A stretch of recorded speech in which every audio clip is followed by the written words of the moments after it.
আমি আপনাকে কথা দিয়ে কথা রাখি না, আপনি ওনাকে কথা দিয়ে কথা রাখেন না, কিন্তু আল্লাহ যে কথা বলে সে কথা রাখে কিনা ভাই?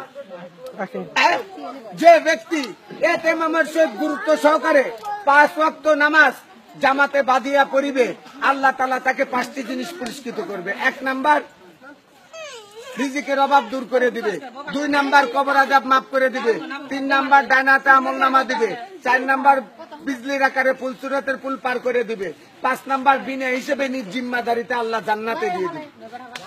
ও ভাই, জান্নাতের দাম কত জানেন?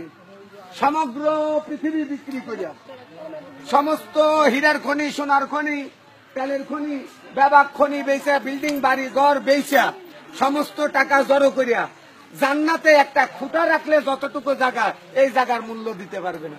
এত বড় একটা দামি জান্নাত আল্লাহ আমাকে আপনাকে দিবে। ভাই, আমার সামনে আপনার সামনে যদি একটা কুত্তার বাচ্চা সাঁতার জানে না, ওই পানির ভিতরে পড়ে যায়, আমরা বাঁচানোর চেষ্টা করব না? ঘৃণা করব না? যদি মনুষ্যত্ব থাকে যে আল্লাহর সৃষ্টি প্রাণী, এ মরবে কেন, বাঁচানোর চেষ্টা করব।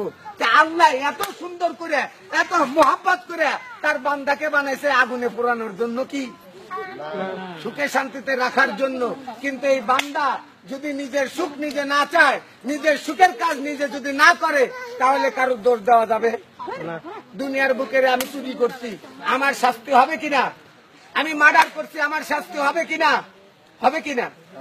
হবে।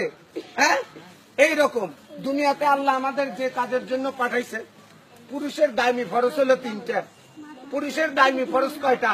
3টা। দায়মি ফরজ মানে অবশ্যই অবশ্যই পালন করতে হবে। 1 নাম্বার পাক পবিত্র থাকা, 2 নাম্বার ঈমান আমলে থাকা, 3 নাম্বার নাভির উপর হইতে আঁঠুর নিচ পর্যন্ত ঢাকিয়া রাখা। দায়মি ফরজ। মেয়েদের দায়মি ফরজ 5টা, 2টা বেশি।